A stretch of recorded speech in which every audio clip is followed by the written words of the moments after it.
in Japan, I come from Okinawa, which is like an island off of Japan. I always compare it to what Hawaii is to the United States, Okinawa is to Japan. And they are part of what's called the Blue Zone. They have like the most centurions in the world. Maybe not these days, ever since the introduction of McDonald's. But it used to be a place with the most people who live over 100. My great grandmother was over 100. My grandma's kicking it. Kicking it? Just doesn't sound right. My grandma is living a nice, healthy life, and she still works. She works as a housekeeper, like a cleaning lady for Love Hotel. She's like 70. No. How old's my grandma? If my mom is, she's like 80. And she cleans up nasty ass things. I respect. She is like the funniest lady. It's interesting how your mom, like my mom remembers her mom as not the greatest person, but I know her after all the drama in their life, and she's like the bubbliest, happiest, funniest, sweetest old lady I know, and I love her dearly. I asked her once, I was like, what's it like cleaning in a hotel room? Like, what's it like doing your job? And she just said, it's nasty.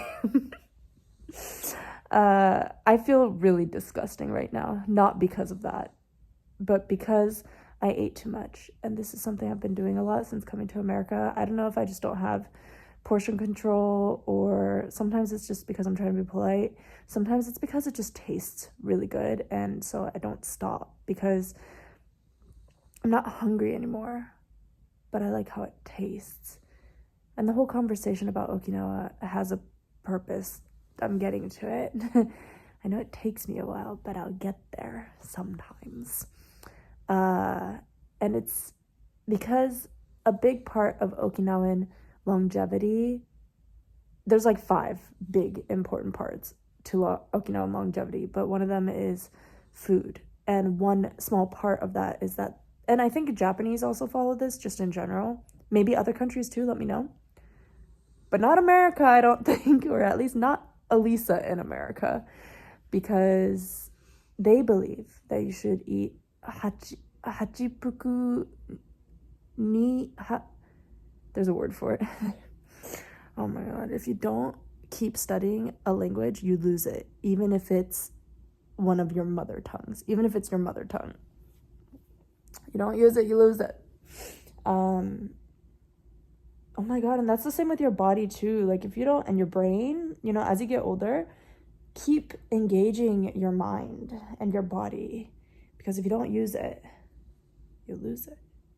I feel so awful right now. I'm so full. I feel like I'm in so much pain. Everything hurts. My body hurts. My organs hurt. My innards hurt. And I'm sad for some reason. I don't know if that's unrelated. So it's important to not overeat so much, so you don't put so much stress on your body, so they believe that you eat to 80% full. Like if you feel full, you've eaten too much. Kind of like if you feel thirsty, you're already dehydrated. So only eat to 80%. Don't push yourself. Don't put so much stress on your body. I finally wrote the intro to my novel about my Okinawan Japanese culture. It's a fantasy, loosely based on the historical history of my people, and all of the magic and spirituality and the legend and stuff that the Okinawan believe, because there's a lot. If you read it just as it was, you'd be like, damn, magic exists there. And maybe it does. I sent it to my dad. He's been bugging me for so long. He's like, send it to me, send it to me, send it to me. Finally sent him just the intro. It's on Wattpad. It's unedited, but I figured I might as well put it out there. Might as well have people read it. And he said, Elisa, it doesn't surprise me that it is an excellent piece of writing. I like the familiarity of names in the place. Please keep writing. But he's also my dad, and I'm an only child, and I'm his daughter. So I don't know. It'd be nice to know what other people think other than my padre. On a different note, I'm doing this crazy thing. Basically, I had a bunch of books that I bought in 2024 that I wanted to read, and I waited until December to start reading them. And so I'm kind of doing like an advent calendar. You can follow me on Instagram. I do live updates on Instagram and X, but a video will be coming out, so subscribe so you don't miss out, you know, right? We're friends, right? That's like those people that have friends that you're friends with and you text them, but you don't ever save their number. Like, what's that about? What's that about, Elisa? These are what I've gotten through so far. My favorite so far is definitely What You're Looking For Is in the Library. So good. Before the Coffee Gets Cold was my favorite books. Oh, also I'm reading books they're English, they're in English translated, but they're all written by Japanese authors. I'm really connecting with my people. Another thing I want to do in 2025, I received the entire, except for Egghead, Japanese manga collection in Japanese. And so I've been wanting to make content on this, sharing this, the life lessons of One Piece, my journey with One Piece. So that's also one of my big goals for 2025. And secondly and thirdly and fourthly is to read a novel in Japanese, interview somebody from Japan that's like in the industry, maybe at a convention, maybe in Japan. I don't know how it's going to turn out. And then to read a novel in Japanese. Running to the mailbox in the middle of the night was not something I expected to do or wanted to do, and maybe I shouldn't be doing it. I'm 31. Am I 31? And I'm afraid of the dark. I'll admit it. I'm afraid of the dark. Oh no. Why am I afraid of the dark? Probably for several different reasons that are deeply psychological. But I think one of them is my mom and I were walking, and I might have mentioned this in a different video or a video that's coming out in the future because I feel like I've said this to the camera before. But I was walking with my mom in the dark in Okinawa, where it's very, very, very nature-esque. It's just all bamboo fields, and it's really scary, and it's super dark because there wasn't a lot of light pollution at that time. And I said to my mom, I was like, Mom, quiet. I'm scared. I've always been kind of like an anxious little girl, scared of imaginary things because I have a big imagination. Like, I was afraid of the toilet. I'll say that for another time. But so I told my mom, I was like, quiet, like I'm scared. And she said, the scariest thing out here is another person. And she was so right. Oh my, there's so much mail. She was so right. She was so right. So now, when I go outside, I'm scared of all the imaginary things, but I'm also really scared of people. To be fair, she's not wrong.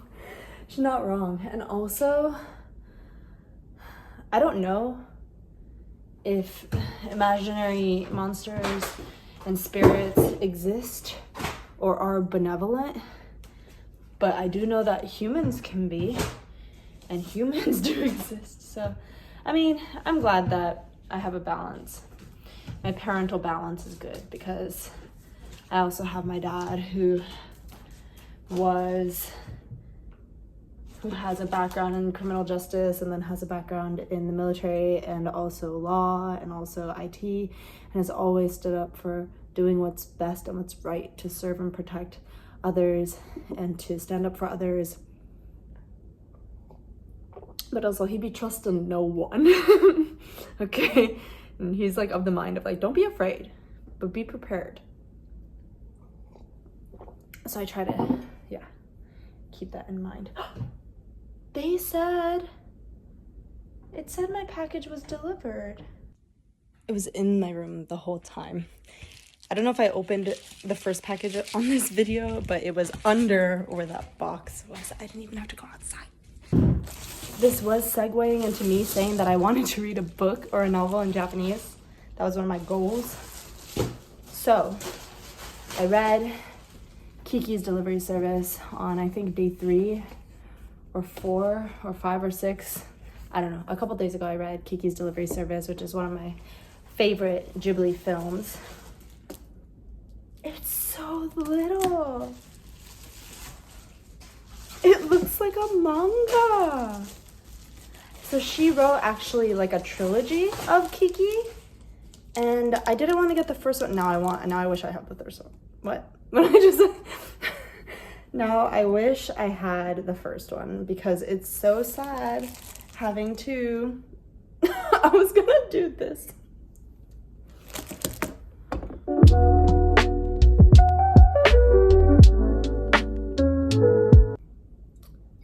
Let's just chill for a little bit.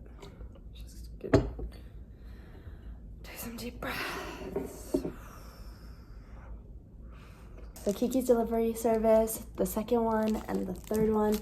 I love how small Japanese books are. And my theory is that Japanese books have to be small because they have to be portable. Because majority of Japan's population, I think, if I'm not mistaken, because lives in Tokyo. And Tokyo is, if I'm not mistaken, one of, if not the most densely populated city in the world. And it's like this big. So, and I felt it when I lived there. Like, I lived in a closet and out my window, I could look into the next person's closet, which was their home. So I think they make them small because in Tokyo, everybody transits. They're constantly in transit. They're either working or they're in transit or they're pooping. So the toilets have to be really nice. The trains have to be reliable and books should be portable. So I think they make them small for that reason.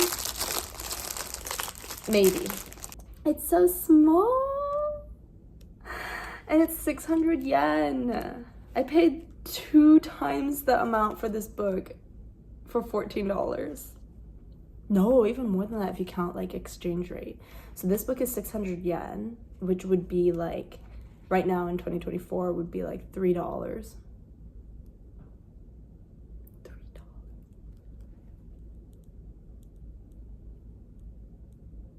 The writing is up and down.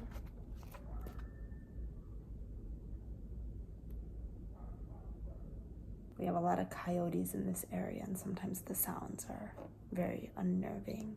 This video was supposed to be about not overeating. And I'm currently on my own journey of being healthy and strong. I have not exercised much at all, I'm gonna be honest with you.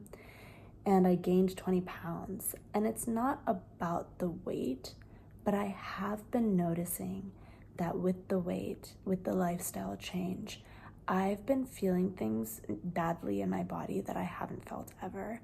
And because of my family history, I am at risk for diabetes type 2 as well. So I have a cousin who passed away from diabetes complications.